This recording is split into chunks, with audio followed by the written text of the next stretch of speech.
دی نال جہاد تے بھیج دی تے جا کے شہید ہو جاندہ تے میں اپنا جڑا وے ایک شہید دی ماں بن جاندی یہ واپس آندا ایک غازی دی ماں بن جاندی میں اس عظیم سعادت تو محروم ہو گئی ہاں جدو بچے نے ماں نوں روندے میں کہت کیتی امی جان تسی خاموش ہو جو رو نا کوئی گل نہیں تہاڈی گود تے حالی نہیں میں تے ہیں واں بے شک میری عمر چھوٹی ہے لیکن سرکار دی بارگاہ تے حاضری واسطے عمر دی شرط کونی اے تے 96 سال دے بابے بھی آ کے کلمہ پڑھ کے مسلمان ہوندے نے تسی مینوں لے چلو میں کہ مینوں اپنا اڑنا قبول فرما جہاد واسطے کیونکہ اس طرح میں ہو سکتا وے چھوٹا بچہ جڑا کہ لڑ نہیں سکتا ڈھال دا کم دے سکتا ہے میں قربان جاواں ننے اپنا صحابی تیری عظمت تو میں قربان جاواں عرض کیتی امی جہان اگر سرکار نے قبول فرما لیا تے تواڈی حاج پوری ہو جائے گی اگر انہاں واپس بھی بھیج دیتا تے تسی پریشان تے نہ ہو گئیاں تسی اے تے نہ کہو گیاں کہ اپنا جڑا وے میں محروم ہو گئی وہ لے کے اپنا انگلی نال آیا بیٹے نو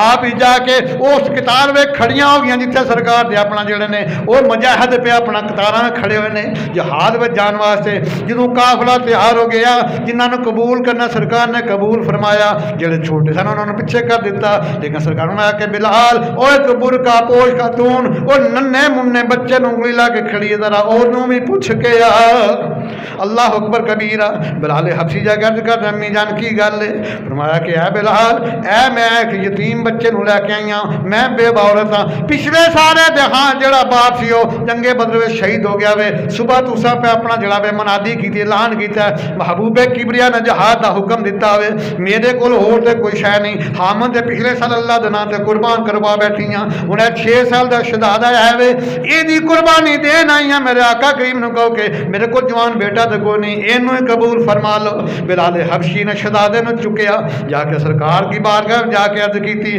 سارا ماجرا سنایا سرکار خوش ہوئے بچے نو چکیا تے اپنے گوش رحمت وچ لیا سر تے دست شفقت پھیریا فرمایا بیٹے اجے تو وڈا ہو جا اجے اپنا جدو جو جوان ہو جائے گا میدان جہاد تینوں خود ہی اپنے ال بلا لے گا اجے اپنا تو چھوٹا میں تے نالے فرمایا کہ بلال اے جا کے دی امی نو دس دے کہ میں اپنا اے دی ماں نو قیامت والے دن غازیان اسلام دی صفاں وچوں اٹھایا جائے گا اے دے بچے دی قربانی نو میں قبول فرما لیا وے قیامت والے دن اے دی ماں نو غازیان اسلام دی صفاں وچوں اٹھایا جائے گا اور اے دے بیٹے دا بال بال دا اجر محفوظ ہو گیا اللہ دی بارگاہ وچ اے اللہ تعالی دی امانت سمجھ کے دی پرورش کرے اللہ اکبر کبیرہ جو اے گل سنے تے ماں بھی خوش ہو گئی کہ اللہ آقا کریم فرمایا کہ اے دی ماں نو قیامت والے دن غازیان اسلام دی صفاں وچوں اٹھایا جائے گا کیونکہ قربان میں ان کی بخشش پر مقصد بھی زبان پر آیا نہیں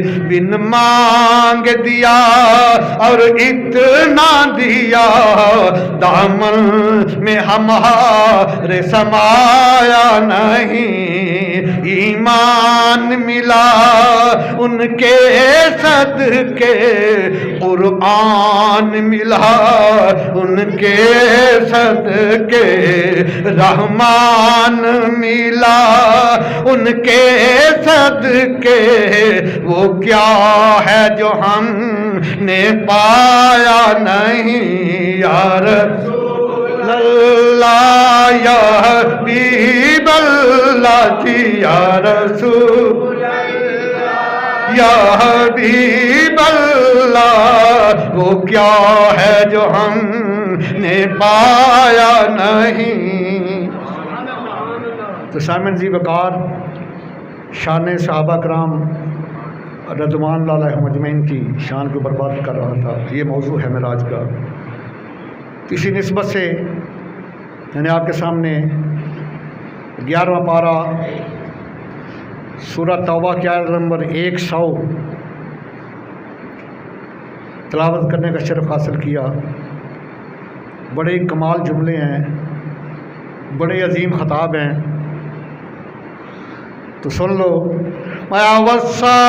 والسابقون الاولون من المہاجرین والانصار والذین اتبعوا بإحسان رضی اللہ عنہم ورضوا عنہ وأعد لهم جنات تجری تحتها الأنهار خالدین فیہا ابدا ذالک الفوز العظیم.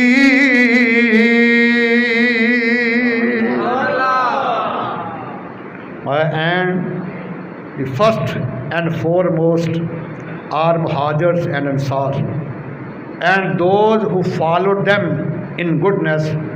Allah has well pleased with them and they have well pleased with Allah. میں سب سے پہلے سب سے زیادہ مقام ہے مہاجرین صحابہ کا، پھر انصاری صحابہ کا. سرکار کے غلاموں آگے تمہارا ذکر بھی ہے.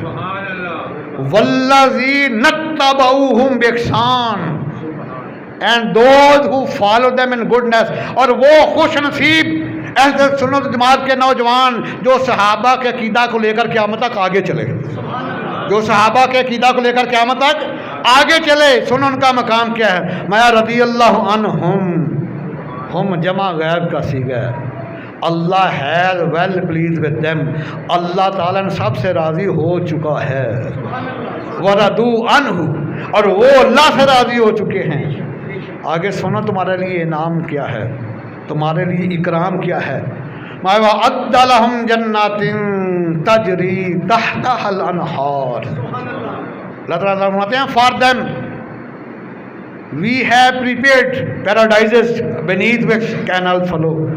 ہم ان کے لیے وہ باغات تیار کر چکے ہیں، پریزنٹ پرفیکٹ ہے، فعل مکمل ہے، جن کے نیچے نہریں بہ رہی ہیں، شراب طہور کی، شہد مصفیٰ کی، کبھی خراب نہ ہونے والے دودھ کی اور بہترین پانی کی یہ نہریں بہ رہی ہیں. خالدین فیہا ابدا. They will remain there forever. وہاں میرے محبوب کے صحابہ اور ان کے عقیدہ کو لے کر آگے چلنے والے ہمیشہ ہمیشہ رہیں گے. کوئی 100 سال نہیں، کوئی 1,00,000 سال نہیں. خالدین فیہا ابدا. They will remain there forever. ہمیشہ وہاں رہیں گے. وہاں ان کے سامنے موت کو بھی ذبح کر دیا جائے گا. ذالک الفوز العظیم. That is the mighty achievement. میرے محبوب کی غلامی میں آنا یہ ان کا کمال تھا، اور ان کو گناہگاری کی اسٹیج سے اٹھا کر مقام محبوبیت کے اوپر فائز کرنا یہ میرا کمال ہے. تو صحابی کسے کہتے ہیں؟ جس نے حالت ایمان کے ساتھ محبوب کبریا کے چہرے کی زیارت کر لی اور خاتمہ بھی ایمان کے اوپر ہوا، وہ صحابی ہے. اور اللہ تعالیٰ کی سب سے بڑی عبادت جو ہے وہ اللہ کے محبوب کا چہرہ دیکھنا ہے. دوسری وجہ، صحابی جو ہے وہ اعمال کی وجہ سے افضل نہیں ہے، وہ نگاہ مصطفیٰ کے فیض کی وجہ سے افضل ہے. نمازیں پڑھنے سے، حج کرنے سے، جہاد کرنے سے، صدقہ خیرات کے تمام اعمال صالح کرنے سے بندہ ولی بن سکتا ہے، غوث بن سکتا ہے، کتب بن سکتا ہے، ابدال بن سکتا ہے، لیکن صحابی نہیں بن سکتا. اس کی وجہ یہ ہے کہ صحابی اعمال کی وجہ سے افضل نہیں ہے، نگاہ مصطفیٰ کے فیض کی وجہ سے افضل ہے. میں آپ کو ایک مثال دے دیتا ہوں. تقریباً 1.5 لاکھ صحابہ ہیں سرکار کے. ایک صحابی وہ جو صرف 1 گھنٹے کا صحابی ہے، آیا سرکار کے چہرہ انور کی زیارت کی اور 1 گھنٹے بعد وصال ہو گیا. نہ کوئی نماز پڑھی، نہ روزہ رکھا، نہ تلاوت کی، نہ حج کیا، نہ جہاد کیا، نہ زکات دی، کوئی نیکی کرنے کا موقع ہی نہیں ملا. 1 گھنٹہ سرکار کی صحابیت میں رہا. پوری دنیا کے اولیاء غوث قطب دار سے وہ بھی افضل ہے، کیونکہ صحابی اعمال کی وجہ سے افضل نہیں، نگاہ مصطفیٰ کے فیض کی وجہ سے افضل ہے. سیدنا فاروق اعظم رضی اللہ تعالیٰ جو مراد مصطفیٰ ہیں، حج کرنے کا جب گئے نا 25 لاکھ مربع میل کے حاکم ہیں، حج کرنے گئے تو بعد نکلے حرم شریف سے دور جا کے پہاڑوں کی طرف میں رونا شروع کر دیا. لوگوں نے کیا یا امیر المومنین یہ تو خوشی کا موقع ہے، حج کرنے آئے ہیں، آپ رو رہے ہیں. فرمایا یہ تو شکر کے آنسو ہیں، یہ خوشی کے آنسو ہیں. مجھے وہ وقت یاد آ گیا، اسلام قبول کرنے سے پہلے ان پہاڑوں کے درمیان میں اونٹ چرایا کرتا تھا، اور شام کو جب میں اونٹ باندھتا 10-20 اونٹ تھے، ایک باندھتا دوسرا بھاگ جاتا، اس کو باندھتا تیسرا بھاگ جاتا. میرا باپ حضرت خطاب بڑے سخت تھے، وہ مجھے ڈنڈے سے مارا. نالائق عمر تو 10-20 اونٹ کنٹرول نہیں کر سکتا. میں جب تک میں صرف خطاب کا بیٹا تھا 10 اونٹ کنٹرول نہیں ہوتے تھے. جب میں صحابی رسول بنا، میں سرکار کا غلام بنا، 25 لاکھ مربع میل کو کنٹرول کیے ہوئے ہوں. صحابہ وہ صحابہ ہر صبح جن کی عید ہوتی تھی، صحابہ وہ صحابہ ہر صبح جن کی عید ہوتی تھی، خدا کا قرب حاصل تھا نبی کی، خدا کا قرب حاصل تھا نبی کی دید ہوتی تھی۔ ایسے نہیں اللہ تعالیٰ نے صحابہ کے اوپر سلام بھیجا۔ ہم پڑھتے ہیں الصلاۃ والسلام علیکم یا رسول اللہ وعلی آلک و صحابک یا حبیب اللہ، یہ نص قرآن ہے۔ پڑھنا 19واں پارہ سورہ نمل کی آخری آیت ہے، 59 آیات آخری آیات مقدسہ، قُلِ الْحَمْدُ لِلَّهِ وَسَلَامٌ عَلَىٰ عِبَادِهِ الَّذِينَ اصْطَفَىٰ۔ سیدنا عبداللہ ابن عباس جلیل القدر محسن فرماتے ہیں تفسیر مصری میں، یہاں ان افراد سے مراد سرکار کے صحابہ کرام کی ذات ہے۔ قُلِ الْحَمْدُ لِلَّهِ، سرکار کو حکم دیا اللہ تعالیٰ نے، please declare all praise belong to اللہ، محبوب اعلان فرما دو، دنیا والوں کو بتا دو تمام تعریفیں اللہ کے لیے ہیں۔ وَسَلَامٌ عَلَىٰ عِبَادِهِ الَّذِينَ اصْطَفَىٰ، and compliments to his chosen duties, اور سرکار کے صحابہ کے اوپر اللہ تعالیٰ کا سلام ہے۔ صحابی تمام جتنے ہیں یہ جنتی ہیں، رضی اللہ عنہم ورضوا عنہ، اللہ تعالیٰ نے ان کو جنتی ہونے کا سرٹیفکیٹ دیا، ان کو تمغہ رضا عطا فرمایا، میں ان سے راضی ہو چکا ہوں، یہ مجھ سے راضی ہو چکے ہیں، تمغہ رضا عطا فرما دیا، جنتی ان کا سرٹیفکیٹ دے دیا۔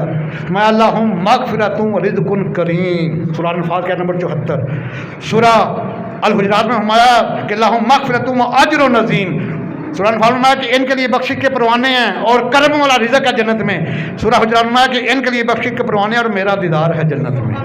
صحابی کے لیے خدا کا دیدار ہے، رزق کریم ہے، تمغہ رضا ہے، اللہ کی رضا ہے، وہ جنتی ہے، اور اس کے ایمان کے اوپر شک کرنے والا، اس کے اوپر اعتراض کرنے والے کا ٹھکانہ جہنم ہے۔ تو آج اللہ کے گھر میں بیٹھ کر سرکار کے محبت میں عہد کرنا، یا الہی آج کے بعد ہم تیرے صحابہ کرام کے عقیدہ کو لے کر جب تک ہماری زندگی آگے لے کے چلیں گے، وعدہ بھائی، یا رب مصطفیٰ ہم استقامت کی دولت عطا فرما، آمین ثم آمین، وما علیہ